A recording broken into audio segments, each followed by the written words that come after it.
In this video, we will illustrate and solve quadratic equation by factoring. Quadratic equation in terms of x is a second degree polynomial written in the standard form. And as we can see here, we have the parts. A, B, and C are the real numbers where A is not equal to 0. Another part is the terms. The first term is the ax squared. Okay? The second term is the bx. And the third term is the c, or yung constant term na tinatawag. And as we notice in our first term, we have the squared. Okay? So we are in the second degree equation. That will be the highest degree as well. Okay. Kapag ganyan, no, ang tawag dito sa equation na to ay quadratic equation. Okay? Quadratic equation. Ang pag-aaralan natin ngayon. So, now, as we move on, in this part, let us determine whether the given equation is quadratic or not. Feel free to pause this video if you want to guess or answer this question. Yes, that is correct. Quadratic equation, which can be written in standard form as x squared minus 5x minus 24 equals 0. Another one. Try to guess. Yes, I agree. That is not a quadratic equation since the degree of the equation is 1. Okay? Yan ay linear equation, not a quadratic equation. Next one, a squared plus 8a minus 9. No, that is not a quadratic equation. Though it is a quadratic polynomial, wala naman tayong makita dyang equal sign sa expression na yan. Next. This could be the last equation. Try to determine whether the equation is quadratic or not. No, that is not a quadratic equation. Why? Maliwanag dyan, meron naka-raise sa 3. That is a cubic, not a quadratic equation. Now, since we can easily identify the difference between quadratic or not, let us proceed to our game plan to solve a quadratic equation. Step 1, transform the quadratic equation in the standard form. Followed by step 2, factor the polynomial side of the equation. And for our third step, use the zero product property to equate each factor to 0. Step number 4, solve the resulting equations. And for the final step, we need to check if the obtained roots are accurate by substituting them to the original equation. And yes, we will try to apply these steps in solving the examples in the screen. First given, solve x squared equals 6x plus 27. First step, transform the quadratic equation in the standard form. Okay, we have x squared minus 6x minus 27 equals 0. Second step, we need to factor the polynomial side of the equation. So factor lang natin ito. So we have x minus 9 times x plus 3 equals 0. So paano nangyari yan, no? So ganito lang yung technique, no? Negative 9 times 3, that is equal to negative 27, right? So the product of negative 9 and 3, that will result to the third term of our standard form equation. And for the middle term, we need to get the sum only. No, negative 9 plus positive 3, that is negative 6. Okay? So yun lang yun. Third step, we need to apply the zero product property to equate each factor to 0. So we have x minus 9 equals 0, or yung isa naman, x plus 3 equals 0. And we need to solve the resulting equation. So mag-add lang ako dyan ng 9 And then, mag-subtract ako ng 3, add 9 both sides, subtract 3 both sides. So, we can cancel. Negative 9 ang may iwan, x equals 9. And then, ganun naman sa kabila, x equals negative 3. Okay, so, we are down in our final step.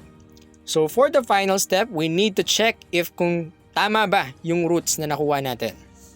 I will be using the original equation. If x is equal to 9, our first root, no? We have x squared, magiging 9 squared yan, equals 6x, so magiging 6 times 9 plus 27. Substitute lang. Okay, 9 squared is 81.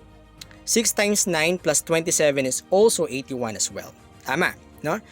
The next root, if x is equal to negative 3, we have negative 3 squared equals 6 times 3 or negative 3 plus 27, no? Negative 3 squared, that is positive 9.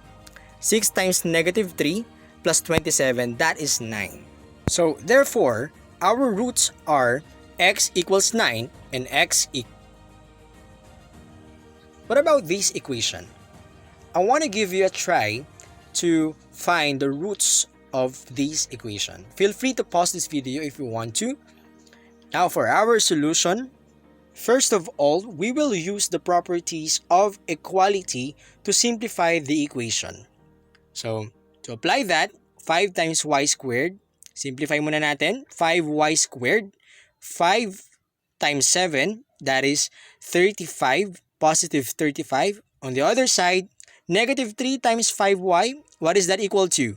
Yes, negative 15. Y, negative 3 times negative 8, positive 24. And we will just copy 2y plus 17. Okay, so I think na-simplify naman natin siya. Ngayon, combine like terms? Yes. So 5y squared plus 35 equals, I think we can combine negative 15 and then positive 2y, right? So, if we combine them, negative 15 plus 2y, what is that equal to? Yes, that is negative 13y. And then we have 24, 17. So, add them. Yan ay 41. Malinis na malinis. Okay, so proceed na tayo sa step number 1 natin. So, step number 1, we will transform the equation. So, papalitan natin yan, gagawin lang natin yung standard form. Okay, basically, itatransfer lang natin yung negative 13y plus 41 sa kabilang side, sa left side. So, cancel yan. Magiging, ito na yung standard form yan. We can write 5y squared plus 13y. So, simplify na natin ng 35 and 41. Si 41 lilipat sa kabila, that will result to negative 6 only. So, yes, we have the step 1. We already transformed the equation into standard form. Okay, let us factor that equation. So, I want you to check these two factors, y plus 3 times 5y minus 2 equals 0. If that is correct, we can equate these two factors. So, equate natin sa 0 si y plus 3 and then later on si 5y minus 2. Y plus 3 equals 0 or we have 5y minus 2 equals 5y minus 2 equals 0. And then we solve. We solve the resulting equation. So, we subtract negative 3 both sides. Then, ang may iwan dyan ay y equals negative 3. On the other hand, we add positive 2 both sides. So, 5y. So, we have 5y equals positive 2. Divide both sides by 5. Ang may iwan dyan is y equals 2 over 5. These are our two roots. And now, we will be checking the roots using the standard form of the equation. So, pwede yun, no? Yan. So, checking tayo. Now, if y is equal to negative 3, Yung standard form dyan, ito yun. Ayan, yung 5y squared plus 13y minus 6 equals 0. So 5 times negative 3 squared plus 13y minus 6 equals 0. 5 times 9 plus minus 39 minus 6 equals 0. What is that equal to? 5 times 9 minus 39 minus 6. That is 0. Okay? Next, on the other hand, we have y equals 2/5.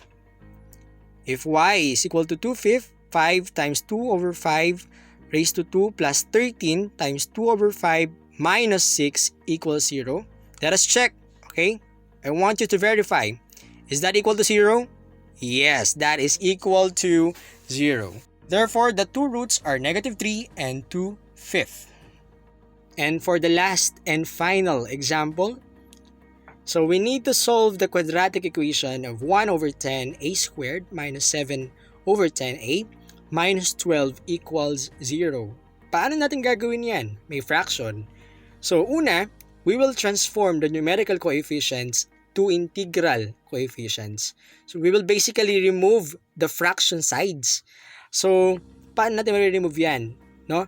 Ang gagawin lang natin dyan, i-multiply lang natin yung equation na yan sa left and right side sa 10 para ma-remove natin yung denominator na 10. So, ayan, mag-multiply na ako sa right side. Equal pa rin naman sa 0 yan. Then sa left side, 10 din. Then, we simplify. 10 times 1 over 10. Basically, mamumultiply lang natin, makakancel lang natin itong denominator. Right? So, cancel lang yan. Ang matitira ay a squared. The next one is 10. Makakancel din ng 10 dyan sa denominator. Ang matitira ay 7a. At yung 10, at saka yung negative 12 dyan, we will just get the product. So 10 times negative 12 is negative 120. Ayan. And then equals 0. 10 times 0 is 0. Okay. So, a squared minus 7a minus 120, we will get the factor. Mabilis na lang yan, no? So, what is the factor of that equation? So, we have negative 15 plus 8. I want you to check and verify if that is correct. Negative 15 times 8 is that negative 120? At kapag kinuha yung sum, negative 7 ba? Okay, if that is correct, we can equate the equation a minus 15 equals 0 or a plus 8 equals 0. Then we can get the a value. We have a equals 15 and a equals negative 8. These are the two roots na kukunin natin or nakuha natin. To check if the two roots are accurate or correct, so we will be using the standard form of the equation. If a is equal to 15, okay, kunin natin yung standard form dyan. Ito yung standard form. Itong a squared minus 7a minus 120. So 15 squared minus 7 times 15 minus 120 equals 0. I want you to check if that is equal to 0. Okay, so next, if a is equal to negative 8, so we have negative 8 squared minus 7a, or 7 times negative 8 minus 120 equals 0. So if that is equal to 0, then we conclude that these two roots, 15 and negative 8, are the final answer of this given equation. And that concludes our lesson. See you in the next puzzle video.